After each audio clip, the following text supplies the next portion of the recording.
नमस्कार साथियों, स्वागत है आपका सिनर्जी आईएएस एकेडमी के ऑफिशियल यूट्यूब चैनल पर।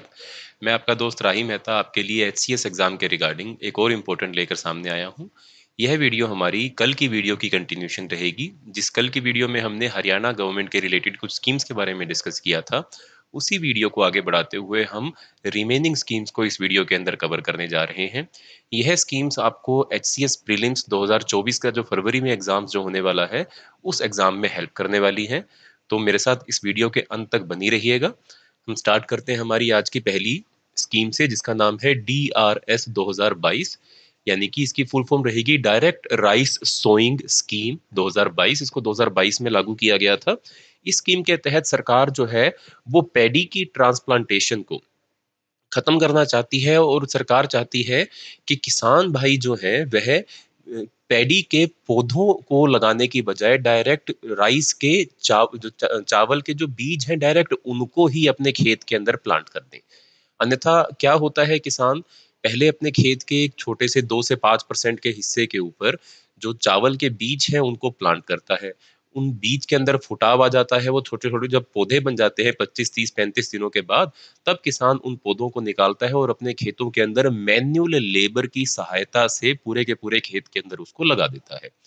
ऐसे में जब आप पैडी ट्रांसप्लांटेशन करते हो, जब आप पैडे पहले राइस के बीज लगाकर उनसे पौधा बनाते हो और उस पौधे को आप अपने पूरे खेत के अंदर लगाते हो, तो ऐसे में ज्यादा पानी खर्च करना पड़ता है, ताकि चावल के पौधे के साथ साथ अन्य घासे पौधे जो घासें हैं, जो हर्ब्स हैं, जो वीड्स हैं, वह खेत के अंदर ना उगे।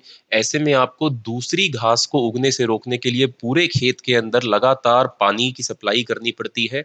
पानी खेत के अंदर खड़ा रहता है, जिसके चलते और कोई घास जो है वो उस अनएरोबिक कंडीशन के अंदर ग्रो नहीं हो पाती है। परंतु चावल का पौधा जो है वह, अगर उसको हल्का सा भी, वो अगर पानी के लेवल से ऊपर है, अगर उसको हवा मिल रही है, अगर वह सूरज की रोशनी प्राप्त कर पा रहा है, तो पौधा तो सरवाइव कर जाएगा, परंतु और कोई अन्य घास जो है वो खेत के अंदर नहीं उग पाएगी। तो पानी ही वीडीसाइड का काम करता है नॉर्मल खेती के अंदर, पर उसमें ज्यादा पानी खर्च करना पड़ता है, ज्यादा लेबर का इस्तेमाल करना पड़ता है। तो सरकार लेकर आई है उसके लिए डायरेक्ट राइस सोइंग स्कीम। इसमें सरकार का एम है कि वह हरियाणा के अंदर 1 लाख करोड़ हेक्टेयर या 1 लाख एकड़ जमीन, सॉरी 1 लाख करोड़ बोल दिया था मैंने, 1 लाख एकड़ जमीन को कवर कर सके, और उस जमीन के ऊपर डायरेक्ट राइस सोइंग मैकेनिज्म का इस्तेमाल करते हुए पैडी ट्रांसप्लांटेशन नहीं, पैडी के बीजों की सहायता से ही पूरे के पूरे खेतों के अंदर बीज लगा दिया जाए। इसमें पानी कम खर्च होगा, इसमें मशीन का इस्तेमाल होगा, तो लेबर का कॉस्ट भी आपका कम आ जाएगा। तो इसमें सरकार जो है वह 4,000 रुपये फाइनेंशियल असिस्टेंस प्रोवाइड करेगी किसान को, अगर वह डीआरएस टेक्निक का इस्तेमाल करता है। और ऐसी मशीनरी अगर वो परचेज करता है जिस मशीनरी के इस्तेमाल से खेत के अंदर डायरेक्ट राइस के सीड को ही प्लांट किया जा सकता है, तब सरकार के द्वारा 40,000 रुपए की सब्सिडी भी प्रोवाइड करवाई जाएगी। ठीक है दोस्तों, नेक्स्ट सुपर 100 अगली स्कीम रहेगी हमारी सुपर 100। इस स्कीम के तहत बच्चों को फ्री कोचिंग प्रोवाइड करवाई जाएगी सरकार के द्वारा। ऐसे बच्चे जो 10th क्लास पास कर चुके हैं, 10th क्लास को पास करने के बाद जो बच्चे आईआईटी नीट और जेई की तैयारी करना चाहते हैं, उन स्टूडेंट्स के लिए सरकार के द्वारा ये स्कीम चलाई गई है। स्टूडेंट्स ने अगर एट लीस्ट 80% मार्क्स जो है वह अचीव किए हैं 10th के पेपर में, उन्हीं बच्चों को ही आईआईटी नीट जेई की कोचिंग के लिए सरकार के द्वारा कह लीजिए स्कॉलरशिप प्रोवाइड करवाई जाएगी। सिर्फ 100 ही बच्चों का चयन जो है वो पूरे साल में सरकार के द्वारा किया जाएगा। इस स्कीम को 2019 के अंदर शुरू किया गया था हरियाणा सरकार के द्वारा। अगली स्कीम की तरफ बढ़ते हैं। नेक्स्ट स्कीम हमारी रहेगी Haryana aerospace and defence production policy 2022। Haryana सरकार के द्वारा 2022 के अंदर इस पॉलिसी को लेकर आया गया था। पॉलिसी का नाम है Haryana aerospace defence production policy. इस पॉलिसी के तहत सरकार का एम है कि हरियाणा के अंदर डिफेंस रिलेटेड फैक्ट्रीज या डिफेंस रिलेटेड इंडस्ट्रीज को बढ़ाना, एरोस्पेस रिलेटेड इंडस्ट्रीज को हरियाणा के अंदर बढ़ाना। सरकार का एम है कि $1 बिलियन की इन्वेस्टमेंट हरियाणा के अंदर इस पॉलिसी के तहत करवाना, जिसके चलते हरियाणा जो है वह एरोस्पेस इंडस्ट्री का एवं डिफेंस मैन्युफैक्चरिंग इंडस्ट्री का एक लीडिंग प्रोड्यूसर बन सके, एक लीडिंग हब के रूप में हरियाणा को डेवलप किया जा सके। और हरियाणा के अंदर लगभग लगभग 25,000 लोगों को इस पॉलिसी के तहत नौकरी भी प्रोवाइड करवाई जा सके। यह हरियाणा का एम रहेगा। इसके साथ साथ सरकार aerospace and defence universities and flying schools भी इसी पॉलिसी के तहत हरियाणा के अंदर एस्टेब्लिश करवाना चाहती है, जिससे इस पॉलिसी को सहायता मिल सके और हरियाणा के अंदर डिफेंस एंड एरोस्पेस इंडस्ट्री फल फूल हो पाए। ठीक है दोस्तों, आगे बढ़ते हैं अपनी अगली स्कीम की तरफ, Haryana enterprise and promotion policy. इसके तहत सरकार जो है वह हरियाणा के अंदर एंटरप्राइज यानी कि एमएसएमईज को बढ़ाने के लिए, फैक्ट्रीज को बढ़ाने के लिए, इन्वेस्टमेंट को बढ़ाने के लिए इस पॉलिसी को लेकर आया गया है। इसके तहत सरकार का एम है कि हरियाणा के अंदर 1 लाख करोड़ रुपए की इन्वेस्टमेंट करवाना और कम से कम 5 लाख नई नौकरियां हरियाणा के अंदर उत्पन्न हो सके। इसके तहत हरियाणा जो है वो अपने आप को एक कम्पिटिटिव इन्वेस्टमेंट डेस्टिनेशन बनाना चाहता है। रीजनल डेवलपमेंट हरियाणा की इसके चलते हो पाए, हरियाणा के अंदर मैन्युफैक्चरिंग सेक्टर डेवलप कर पाए, फैक्ट्रियां ज्यादा लग पाए, देश विदेश भर के लोग जो है वह हरियाणा में आए, मैन्युफैक्चरिंग स्टार्ट करें, इंडस्ट्री स्टार्ट करें। यह इस पॉलिसी का एम रहेगा। इस पॉलिसी के तहत सरकार जो है वह रेड टेपिज्म को खत्म करके रेड कॉरिडोर एस्टेब्लिश करना चाहती है उन सभी इन्वेस्टर्स के लिए जो हरियाणा में इन्वेस्ट करने के लिए आना चाहते हैं। सिंगल विंडो सिस्टम हरियाणा की सरकार के द्वारा प्रोवाइड किया जाएगा, यानी कि आपको अलग अलग मिनिस्ट्रीज के धक्के खाने की जरूरत नहीं रहेगी। आप एक ही जगह पर अपनी इंडस्ट्री को लगाने के लिए एप्लीकेशन दाखिल करेंगे और एक ही विंडो के ऊपर वो सारी एप्लीकेशन, जितनी भी रिक्वायरमेंट है आपको, जितनी भी एसेंशियल चीजें चाहिए फैक्ट्री खोलने के लिए, परमिशन चाहिए आपको, वहीं से ही प्राप्त करवा दी जाएंगी। इसके साथ साथ ये जियोग्राफिकल डिस्पर्सल, डिस्ट्रिक्ट ब्रांडिंग के हर एक जिले के अंदर एक स्पेसिफिक लोकेशन हरियाणा सरकार के द्वारा दी जाएगी। हर डिस्ट्रिक्ट को ब्रांड किया जाएगा और हर एक इलाके के अंदर सरकार का एम रहेगा कि वह फैक्ट्रियां, इंडस्ट्रीज एस्टेब्लिश करवा सके, जिसके चलते पूरे हरियाणा के अंदर रीजनल डेवलपमेंट हो सके और जो इंडस्ट्रीज है वो हरियाणा के किसी एक ही स्थान के अंदर, किसी एक ही रीजन के अंदर केंद्रित ना होने पाए। इससे हमारा एक्सपोर्ट भी बढ़ेगा। एक्सपोर्ट प्रमोशन ब्यूरो भी सरकार के द्वारा बनाया गया है और सरकार का एम रहेगा कि एम्प्लॉयमेंट जनरेट करना हरियाणा के अंदर एवं हरियाणा सरकार का जीडीपी भी इंक्रीज करना। नेक्स्ट रहेगी हमारी अगली स्कीम पंचग्राम योजना। यह पंचग्राम योजना जो है यह सरकार के द्वारा 5 सिटीज को डेवलप करवाने के लिए, टोटल 50,000 हेक्टेयर लैंड को डेवलप करवाने के लिए यह पंचरंग योजना सरकार के द्वारा लेकर आई गई है। पंचग्राम योजना सरकार के द्वारा लाई गई है। जो हमारा कुंडली मानेसर पलवल हाईवे एक्सप्रेसवे जो बना है, कुंडली मानेसर एक्सप्रेस हाईवे, जिसको हम केएमपी एक्सप्रेसवे के नाम से जानते हैं, उस कुंडली मानेसर पलवल के आसपास जो 5 शहर बसे हुए हैं हरियाणा के, उन 5 शहरों के विकास के लिए पंचग्राम योजना सरकार के द्वारा लाई गई है। ठीक है दोस्तों, अगली स्कीम पर चलते हैं। अगली स्कीम का नाम है मीन्स स्कीम। मीन स्कीम की फुल फॉर्म रहेगी MSME advancement and nurturing support. इस स्कीम के तहत सरकार जो है वह micro, small and medium enterprises और बिजनेस को डेवलप करवाना चाहती है। सरकार ने इस स्कीम के तहत कुछ प्लान तैयार और प्रोग्राम पॉलिसीज तैयार की हैं, जिसके चलते हरियाणा के अंदर काम कर रही एमएसएमई कॉरपोरेशंस जो है वह अपनी कंपिटिटिवनेस को इंक्रीज कर पाए, वह अपने इनपुट कॉस्ट को कम कर पाए और अपने प्रॉफिट को इंक्रीज कर पाए, लेबर प्रोडक्टिविटी को बढ़ा पाए और हरियाणा के अंदर एमएसएमई सेक्टर के अंदर सुधार हो, नई एम्प्लॉयमेंट जनरेट हो, नई इन्वेस्टमेंट हरियाणा के अंदर हो पाए। इसके लिए सरकार के द्वारा मीन्स स्कीम लेकर आई गई है, जिसका फुल फॉर्म रहेगा MSME advanced and nurturing support scheme. ठीक है दोस्तों, आगे बढ़ते हैं। ई अधिग्राम योजना, इसको 2022 के अंदर लॉन्च किया गया था। ई अधिगम योजना के तहत हरियाणा सरकार एडवांस डिजिटल हरियाणा इनिशिएटिव चला रही है। हरियाणा सरकार चाहती है कि केंद्र सरकार के डिजिटल इंडिया मिशन के तहत हरियाणा के अंदर भी एक डिजिटल हरियाणा मिशन लेकर आया जाए और उसी को आगे बढ़ाते हुए एक नई स्कीम लाई गई है, जिसका शॉर्ट रहेगा ई आदिगाम और उसका फुल फॉर्म रहेगा advanced digital Haryana initiative of government with adaptive modules. ठीक है दोस्तों, इसके ऑब्जेक्टिव रहेंगे कि हरियाणा के अंदर विद्यार्थियों को 5 लाख विद्यार्थियों को टैबलेट्स प्रोवाइड करना। यह टैबलेट्स जो होंगी, यह 10th क्लास पास कर गए बच्चों को जो 11th क्लास के अंदर एंटर करने जा रहे हैं, जो सरकारी स्कूलों के अंदर पढ़ते हैं, उन विद्यार्थियों को 5 लाख टैबलेट सरकार के द्वारा प्रोवाइड करी जाएंगी। इन टैबलेट्स के अंदर पहले से ही प्री लोडेड पर्सनलाइज कंटेंट होगा। अलग अलग स्ट्रीम्स, अलग अलग सब्जेक्ट से रिलेटेड उसके अंदर वीडियो एवं इंफॉर्मेशन एवं किताबें पहले से ही प्री लोड कर दी जाएंगी, जिसके चलते बच्चे जो है वह टैबलेट का इस्तेमाल करके टैबलेट को ही अपने नए क्लासरूम के रूप में इस्तेमाल कर सके और इससे डिजिटल एजुकेशन भी प्रमोट होगी हरियाणा के अंदर एवं शिक्षा का स्तर भी इंक्रीज हो पाएगा। इसी को देखते हुए सरकार के द्वारा ई आधिगाम योजना को लेकर आया गया है। इसके तहत अगली स्कीम जो हमारी रहेगी 5S agenda of Haryana government. ये कभी भी आपसे प्रीलिम्स के अंदर पूछा जा सकता है कि जो हरियाणा सरकार का 5S एजेंडा है उसमें जो 5S है वो क्या क्या है। तो पहला एस है शिक्षा, दूसरा है स्वास्थ्य, तीसरा है सुरक्षा, चौथा है स्वावलंबन एवं पांचवा है स्वाभिमान।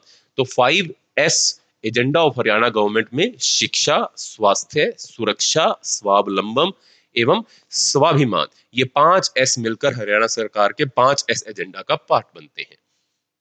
ठीक है साथियों, आगे बढ़ते हैं अगली स्कीम की तरफ। Institute of driving training and research, सरकार के द्वारा, हरियाणा सरकार के द्वारा यह नया इंस्टीट्यूट गठित किया गया है, institute of driving training and research. इस इंस्टीट्यूट के माध्यम से हरियाणा सरकार का टारगेट है कि 2050 तक सड़कों पर होने वाले जितने भी एक्सीडेंट्स हैं उन सब की संख्या को नील किया जा सके, यानी कि जीरो किया जा सके। इस स्कीम के तहत हरियाणा सरकार सड़कों पर घटित होने वाले सभी रोड एक्सीडेंट्स को खत्म करना चाहती है। इसके चलते कैसे होगा ये, जितने भी ड्राइवर्स हैं उनको ट्रेनिंग दी जाएगी सिमुलेटर्स के माध्यम से। स्टिमुलेटर्स क्या होते हैं, ये ऐसी टेक्नोलॉजी है जिसके अंदर आप गाड़ी सच में नहीं चला रहे हो, आप ट्रक सच में नहीं चला रहे हो, आप एक वीडियो गेम की तरह बैठकर एक कंप्यूटर के सामने, स्क्रीन के सामने एक वीडियो स्टीयरिंग को पकड़कर आप गाड़ी चलाने की प्रैक्टिस करते हो, ट्रक या बस चलाने की प्रैक्टिस करते हो। सड़क पर गाड़ी ट्रक उतारने से पहले ही आप स्टिमुलेशन के माध्यम से उस चीज को पहले ही सीख चुके होते हो। इसी को सरकार प्रमोट करना चाहती है। ऐसा इंस्टीट्यूट ही सरकार हरियाणा सरकार जो है हरियाणा के अंदर खोलने जा रही है, जो एक रिसर्च इंस्टीट्यूट होगा, जो कि एक ट्रेनिंग इंस्टीट्यूट होगा, जिसके माध्यम से हरियाणा सरकार 2050 तक सड़कों के ऊपर होने वाले एक्सीडेंट्स को कम करने में सक्षम रहने की कोशिश करेगी। ये कहां पर एस्टेब्लिश किया जाएगा, ये करनाल में एस्टेब्लिश किया जाएगा। लोकेशन भी इसकी इंपॉर्टेंट रहेगी और इसका जो टारगेट 2050 तक का है यह भी याद करना इंपॉर्टेंट रहेगा। आगे चलते हैं, प्रधानमंत्री किसान सम्मान निधि, यह स्कीम गवर्नमेंट ऑफ इंडिया के द्वारा लॉन्च की गई है। प्रधानमंत्री ग्राम प्रधानमंत्री किसान Samman Nidhi government of India के द्वारा लॉन्च की गई है। केंद्र सरकार की स्कीम है, ये हरियाणा सरकार की स्कीम नहीं है। ये ministry of agriculture and farmer welfare government of India ने ही लॉन्च की थी। काफी समय हो चुका है इस स्कीम को आए को। इस स्कीम के तहत 2018 में इस स्कीम को लॉन्च किया गया था, 2019 के चुनावों से पहले।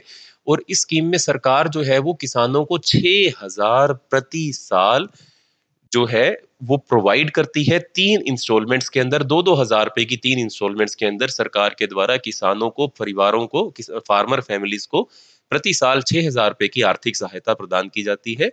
और इसमें ऐसे किसान जो इंस्टीट्यूशनल लैंड होल्डर्स हैं, जो गवर्नमेंट सर्वेंट हैं, जो जिनको सरकार से पेंशन मिलती है, जो इनकम टैक्स पे करते हैं, जो किसी प्रोफेशनल काम में है या किसी कॉन्स्टिट्यूशनल पोस्ट पर रह चुके हैं, या एमपी एवं एमएलए, इन सब को एक्सक्लूड करके बाकी सब किसानों को जिनकी जमीन 4 एकड़ से कम है उनको प्रधानमंत्री किसान सम्मान निधि के द्वारा 6,000 रुपए सालाना सहायता प्रदान की जाती है।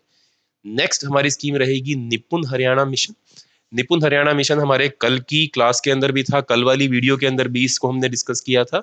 निपुण हरियाणा मिशन के तहत सरकार जो है वो पहली से तीसरी क्लास के जो विद्यार्थी हैं उनको foundational literacy and numeracy competent बनाना चाहती है। इसका मतलब कि 1 से तीसरी क्लास तक के जो विद्यार्थी हैं वह अच्छे से मैथ्स को समझ पाएं, लिख पाएं, और अक्षर जो उनको लिखे गए हैं हिंदी या इंग्लिश की भाषा के अंदर उनको वह पढ़ पाए, उनको वह ढंग से बोल पाए। उनकी फाउंडेशनल लिटरेसी को इंप्रूव करना, यानी कि आप किसी एक भाषा के अंदर पढ़ सकें एवं लिख सके। पहली से तीसरी क्लास के जो विद्यार्थी होंगे उनको फाउंडेशनल लिटरेसी प्रोवाइड करवाई जाएगी एवं न्यूमरेसी के अंदर, यानी कि हल्के फुल्के मैथ्स के अंदर उनको निपुण करवाने का काम इसमें किया जाएगा। ठीक है, कैसे किया जाएगा? सरकार के इनिशिएटिव के द्वारा सरकारी स्कूलों के अंदर बच्चों को शिक्षा अच्छी प्रदान की जाएगी, उनकी स्पेशल ट्रेनिंग करवाई जाएगी, उनके ऊपर ज्यादा ध्यान दिया जाएगा, जिसके चलते निपुण हरियाणा मिशन जो है वो कामयाब हो पाएगा। ठीक है, और निपुण हरियाणा मिशन जो है ये निपुण भारत मिशन, केंद्र सरकार के द्वारा चलाया जा रहा निपुण भारत मिशन का ही हरियाणा के अंदर जो प्रोग्राम है उसे हम निपुण हरियाणा मिशन के नाम से जानते हैं। ठीक है दोस्तों, आगे बढ़ते हैं। ऑटो अपील सॉफ्टवेयर AAS, ये एक ऐसा सॉफ्टवेयर है जो ऑटोमेटिकली ही आपके केस को आगे बढ़ा देता है। मान लीजिए आपने सरकार से कोई काम करवाने के लिए या किसी सरकारी अफसर के पास जाकर आपने अपनी कोई सर्विस प्रोवाइड करने के लिए कोई खत लिखा, कोई एप्लीकेशन लिखी, परंतु एक तय समय सीमा के अंदर आपको वह सर्विस सरकार के द्वारा या किसी सरकारी अफसर के द्वारा प्रोवाइड नहीं की गई, तो आप ऑटो अपील सॉफ्टवेयर का इस्तेमाल करते हुए क्या कर सकते हैं, अपनी इस समस्या को आगे बढ़ा सकते हैं। अगर राइट टू सर्विस कमीशन के या आरटीआई एक्ट के तहत आपने किसी भी सरकारी अफसर से किसी प्रकार की कोई इंफॉर्मेशन डिमांड की है और तय समय सीमा के अंदर आपको वह इंफॉर्मेशन प्रोवाइड नहीं की गई है, तो ये ऑटो अपील सॉफ्टवेयर जो है, यह right to service commission act के तहत या राइट टू सर्विस एक्ट के तहत आपकी इस कह लीजिए एप्लीकेशन को ऑटोमेटिकली ही अगले लेवल के ऊपर ट्रांसफर कर देगा, जो कि अगला लेवल होगा, जो अगला ऑफिसर होगा जिसको आपकी बात का जवाब देना पड़ेगा, या फिर डायरेक्ट कमीशन को ही आपकी एप्लीकेशन को ट्रांसफर कर दिया जाएगा। इसके चलते आपको राइट टू इंफॉर्मेशन एक्ट का सही इस्तेमाल करके मतलब इसका सही फायदा आप उठा पाएंगे। आप जो भी इंफॉर्मेशन सरकार से निकलवाना चाहते हैं और अगर कोई ऑफिसर या फिर कोई भी सरकारी महकमा आपको वह इंफॉर्मेशन प्रोवाइड नहीं कर रहा है, तो तय समय सीमा पूरी हो जाने के बाद अगर आपको इंफॉर्मेशन नहीं मिलती है, तो ऑटोमेटिकली अगले लेवल के ऊपर आपकी इस एप्लीकेशन को ट्रांसफर कर दिया जाएगा ऑटो अपील सॉफ्टवेयर के तहत। इसमें टोटल 570 सर्विसेज जो है वो सरकार ने कवर की हैं और हरियाणा पहला ऐसा राज्य है जिसने इसको देश भर के अंदर इंप्लीमेंट किया है। ठीक है दोस्तों, आगे बढ़ते हैं। ई फसल क्षतिपूर्ति पोर्टल। ई फसल क्षतिपूर्ति पोर्टल यह एक ऐसा ऑनलाइन पोर्टल है, एक ऐसी एप्लीकेशन है जिसके तहत हरियाणा का कोई भी किसान जिसने मेरी फसल मेरा ब्यौरा पोर्टल के ऊपर जाकर अपनी फसल के बारे में बुआई के टाइम पर इंफॉर्मेशन सबमिट करवाई थी, अगर किसी कारणवश उसकी फसल को कोई नुकसान हो गया किसी कैलेमिटी के चलते, अगर मान लीजिए आग लग गई खेत के अंदर, बाढ़ आ गई, ओला वर्षा हो गई, सूखा पड़ गया, कोल्ड वेव, अर्थक्वेक, लैंडस्लाइड, इनमें से किसी भी चीज के चलते आपकी अगर फसल को नुकसान पहुंच जाता है, तो किसान खुद ब खुद ई फसल क्षतिपूर्ति पोर्टल पर जाकर अपनी इस नुकसान के बारे में डिटेल जो है वो लिख सकता है, उसमें सबमिट करवा सकता है। बाद में पटवारी जो होगा वो जाकर आपकी इस जो खेत है उस खेत का ब्यौरा दर्ज करेगा, उसको वेरीफाई करेगा और फिर आपको आपकी फसल के बदले में जो भी आपका नुकसान हुआ है उसके बदले में सरकार के द्वारा कंपनसेशन जो है वो प्रोवाइड करवा दिया जाएगा। यह उन पर लागू होगा जिन किसानों ने अपनी फसल को प्रधानमंत्री फसल बीमा योजना के तहत जो है वो रजिस्टर नहीं करवाया है। ठीक है, उनको उनके ऊपर भी ये लागू होगा। जिन्होंने रजिस्टर करवाया है उन पर तो होगा ही होगा लागू, जिन्होंने प्रधानमंत्री फसल बीमा योजना का लाभ नहीं उठाया था वो भी जाकर अपने इस पोर्टल के ऊपर अपनी फसल के बारे में अगर फसल को नुकसान हो जाता है तो ब्यौरा सबमिट करवा सकते हैं। ठीक है दोस्तों, ई फसल क्षतिपूर्ति पोर्टल इसका नाम रहेगा। आगे बढ़ते हैं। Next, Haryana startup policy 2022। जैसे हमने एमएसएमई के रिगार्डिंग पढ़ा, जैसे हमने अभी थोड़ी देर पहले एरोस्पेस एंड डिफेंस सेक्टर के रिगार्डिंग पढ़ा, वैसे ही हरियाणा सरकार के द्वारा हरियाणा स्टार्टअप पॉलिसी 2022 को लेकर आया गया था। इस पॉलिसी के तहत हरियाणा सरकार जो है वो हरियाणा राज्य के अंदर ऐसा सिस्टम एस्टेब्लिश करना चाहती है, ऐसा वाइब्रेंट डायनेमिक सिस्टम एस्टेब्लिश करना चाहती है जिसके चलते हरियाणा के अंदर स्टार्टअप्स डेवलप हो सके। इन स्टार्टअप्स को डेवलप करवाने के लिए सरकार जो है वो कई प्रकार की कंपनसेशन, कई प्रकार का सपोर्ट जो है वो लोगों को प्रोवाइड करेगी। जैसे कि इंफ्रास्ट्रक्चर प्रोवाइड करवा कर देगी सरकार, ट्रेनिंग देगी, इंफ्रास्ट्रक्चर डेवलप करवाएगी, वेयर हाउसेज खोलेगी, इसके साथ साथ नए इंक्यूबेशन सेंटर यानी कि रिसर्च लैब सरकार के द्वारा प्रोवाइड की जाएंगी, जहां पर स्टार्टअप्स के लोग जाकर अपने स्टार्टअप के रिगार्डिंग कुछ रिसर्च कर सकते हैं। इसके साथ साथ फिजिकल सपोर्ट यानी कि आर्थिक सहायता भी सरकार के द्वारा प्रोवाइड की जाएगी।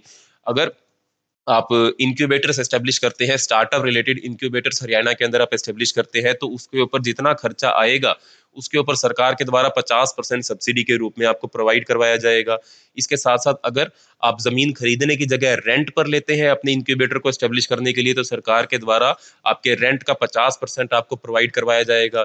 रेंट की जगह अगर आप जमीन खरीद ही लेते हैं स्टार्टअप इंक्यूबेटर एस्टेब्लिश करने के लिए, तो उसके ऊपर जो स्टैंप ड्यूटी लगेगी यानी कि रजिस्ट्री करवाते हुए जो आपका खर्चा आएगा उसके ऊपर सरकार के द्वारा आपको 100% सब्सिडी प्रोवाइड की जाएगी। किस केस में?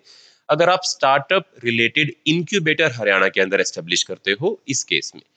इसके साथ साथ सरकार जो है वो आपको स्टेट ये जीएसटी के अंदर 50% नेट रीइंबर्समेंट भी देगी अगले 7 सालों के लिए, जब तक आप जिस साल आपने एस्टेब्लिश किया अपना इंक्यूबेटर हरियाणा के अंदर, और उसके अगले 7 सालों तक SGST के अंदर आपको 50% रीइंबर्समेंट जो है वो मिलता रहेगा।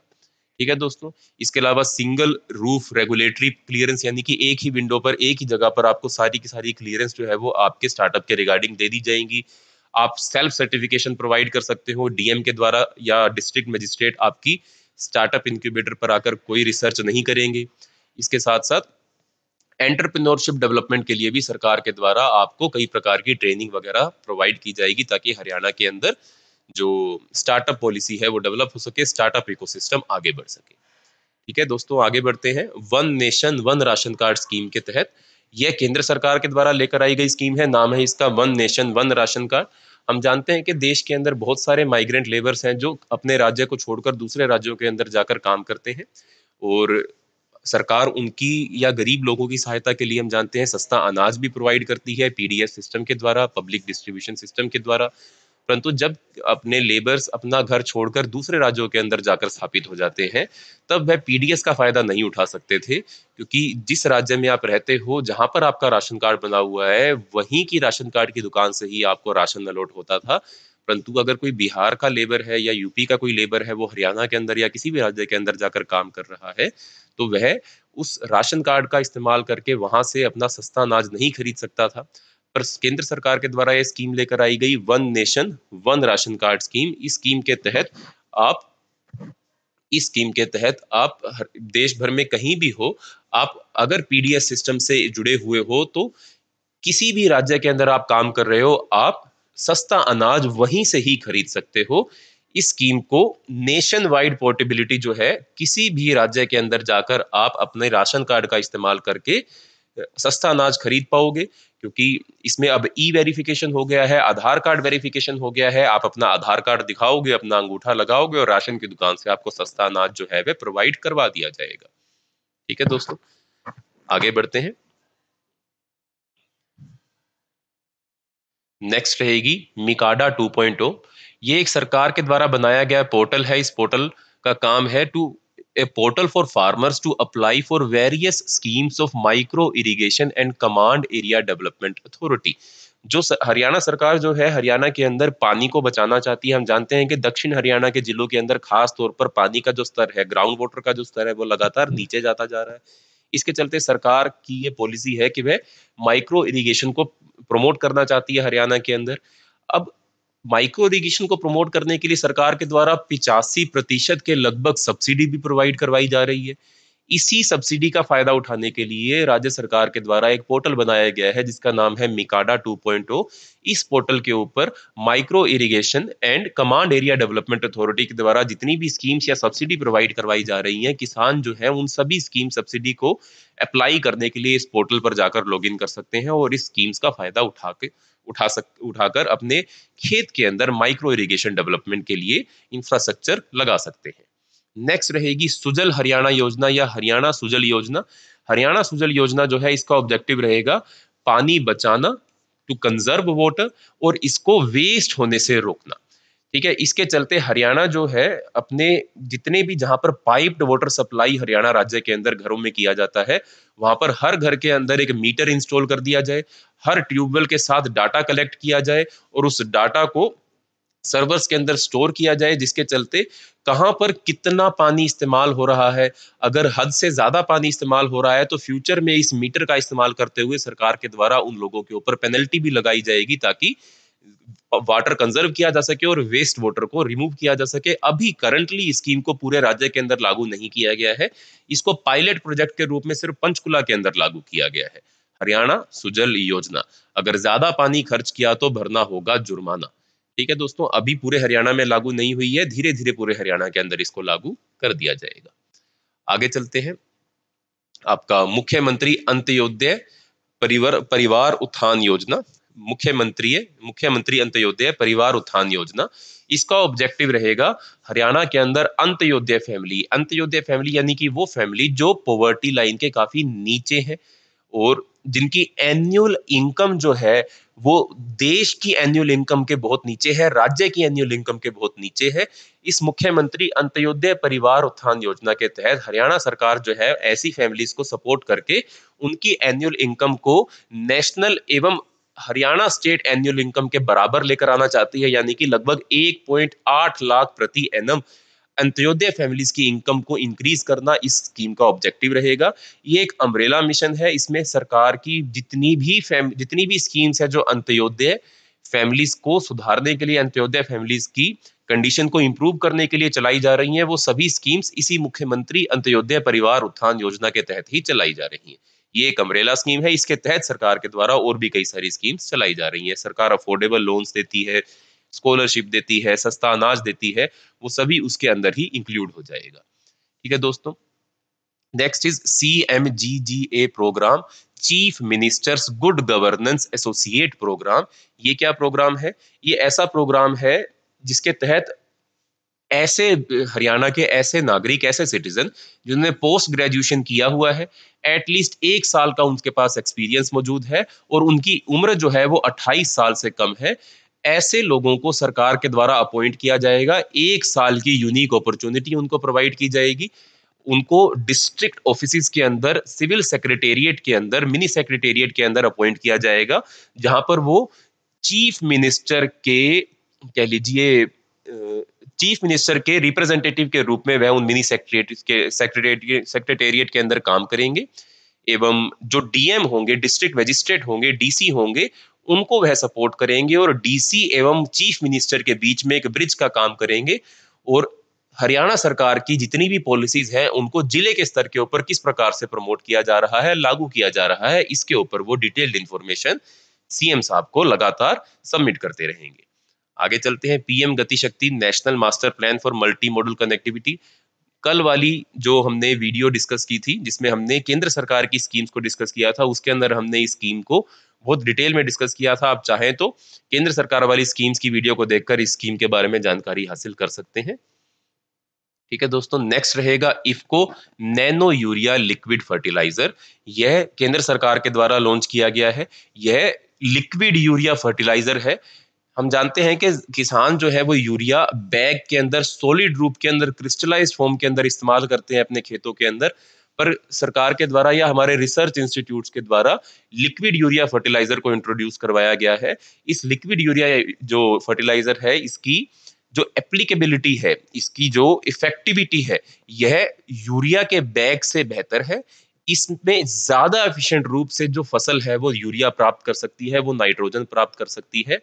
इससे जो हायर क्रॉप यील्ड हमको प्राप्त होगी, यानी कि हमारी फसल की प्रोडक्टिविटी बढ़ेगी, जिससे किसान की इनकम के अंदर भी इजाफा होगा।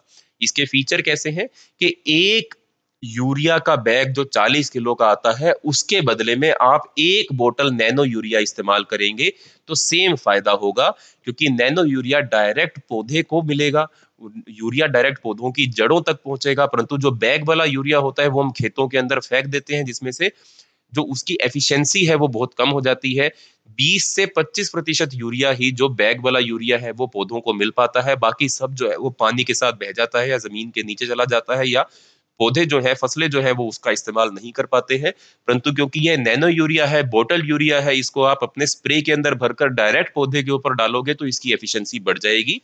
इससे आपका खर्चा भी कम हो जाएगा, लेबर कॉस्ट भी कम हो जाएगा, और मिट्टी को जो नुकसान होता है एक्सेस में यूरिया इस्तेमाल करने से वो भी नहीं हो पाएगा, और आपकी इनकम के अंदर भी बढ़ोतरी होगी। ठीक है दोस्तों। नेक्स्ट इज प्रधानमंत्री स्वानिधि योजना, प्रधानमंत्री स्ट्रीट वेंडर आत्मनिर्भर निधि। इस स्कीम को 2020 में कोविड काल के अंदर लेकर आया गया था। ऐसे जो हमारे स्ट्रीट वेंडर्स हैं जिनको कोविड काल के अंदर काफी नुकसान हुआ, वो अपनी वेंडिंग को, अपनी रेडी को दोबारा से लगा सके, इसके चलते उनको कोलेट्रल फ्री, यानी कि बिना किसी चीज को गिरवी रखे सरकार के द्वारा लोन प्रोवाइड किया जाएगा। छोटे छोटे माइक्रो क्रेडिट प्रोवाइड किए जाएंगे।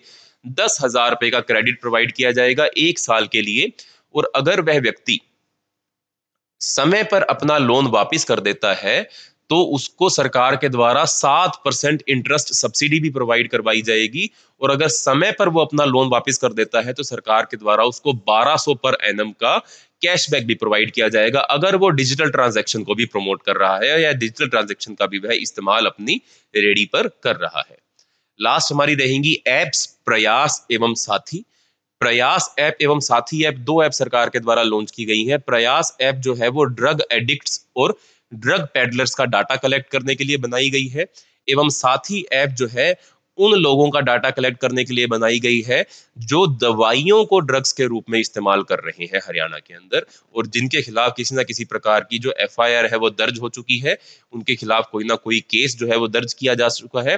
तो प्रयास ऐप में ड्रग एडिक्ट्स एवं ड्रग पेडलर्स का डाटा होगा, साथ ही ऐप के अंदर उन लोगों का डाटा होगा जो मेडिसिन को ड्रग्स के रूप में हरियाणा के अंदर इस्तेमाल कर रहे हैं। ठीक है दोस्तों, तो आज के लिए इतना ही। ये थी बची हुई हमारी हरियाणा गवर्नमेंट से रिलेटेड कुछ स्कीम्स। काफी सारी स्कीम्स हमने दोनों वीडियो के अंदर लगभग कवर कर ली हैं। आने वाले समय में जब पेपर नजदीक आएगा तब हम एक क्विक रिवीजन वीडियो भी लेकर आएंगे, जिसके अंदर ये वीडियोस भी ये स्कीम्स भी दोबारा रिवाइज करवा दी जाएंगी, और जो कुछ छोटी मोटी नई स्कीम्स पोर्टल्स जो बच चुके हैं वो भी उस वीडियो के अंदर कवर कर दिए जाएंगे। अगर आप चाहते हैं कि हम एचसीएस प्रीलिम्स के रिगार्डिंग ऐसी वीडियोस लेकर आते रहें तो कृपया करके लाइक एवं कमेंट के माध्यम से हमें इसके बारे में जरूर अवगत करवाइएगा। तब तक के लिए धन्यवाद, मिलते हैं हमारी नेक्स्ट वीडियो के अंदर।